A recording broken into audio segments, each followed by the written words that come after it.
I'm sure you've all seen it 100 times before. Soaking your micro pellets, 1 minute per millimetre the size.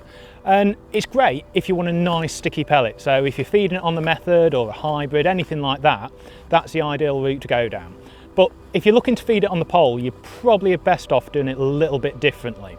So first off with this, you've got to be a little bit careful on the pellets you actually use. You need a nice, good quality pellet. Some of the ones you get at fisheries, you might find if you use this method, they go a little bit too mushy and you end up with a bit of a paste. So if you are doing it for the first time, probably go a bit easier on the water and you might get away with it. But if you've got a nice, good quality pellet, you don't have to worry at all. So we're going to be using the F1 pellets today. So nice, good quality micro, and it's got that lovely sort of peaches and cream flavour that F1s seem to really like. First thing is put your dry pellets into your container.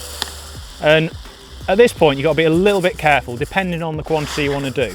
If you're just doing a few for a winter session, you're going to be fine using a bait tub.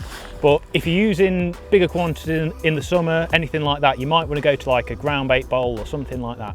The key is to not go too deep on the actual layer of pellets. So there I've probably gone a couple of centimetres worth at most. Basically what you want to avoid is overfilling it and you end up compressing all the pellets at the bottom. You end up with kind of pasty ones at the bottom and dry ones at the top, which is not really any good for anything. So a couple of centimetres, it's probably going to double in size once they're properly swelled up. You're going to be absolutely fine. Always like to add a bit of bait sauce. At the moment, I'm using the go-to F1 one, which is perfectly matched to the pellet. Same smell, same flavour, which is ideal. So as well as giving it a little extra boost of flavour, because it's that glycerin-based liquid, it seems to give the pellets that little bit of extra toughness, stop them swelling up too much, and it almost seems to preserve it a little bit. So if you're going for 2 or 3 days in a row, you don't have to chuck your pellets away at the end of the day. Just keep them somewhere cool, somewhere dry, and the next day, even a couple of 3 days down the line, they'll be absolutely perfect to use. First of all, like to give them a nice little glug of that, and that dissolves dead easily in water, so you don't have to worry too much about mixing it at this point. But when it comes to water, you've got to be a little bit careful on the quantities. What you're looking to do is totally cover your pellets, make sure they're fully submerged, give it a mix around, make sure they're all covered, and that's probably about right, maybe a little fraction too much. All you're looking to do is have the pellets totally covered, but no more than that.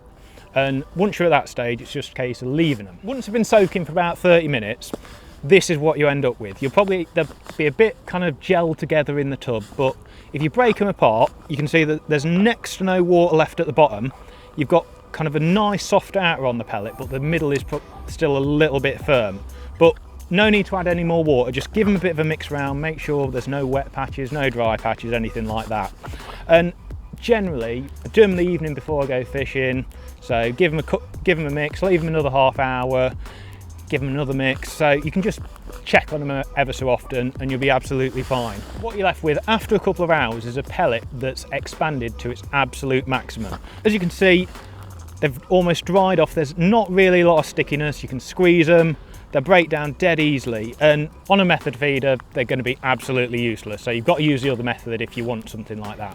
But for feeding on the pole, you've got a nice individual pellet.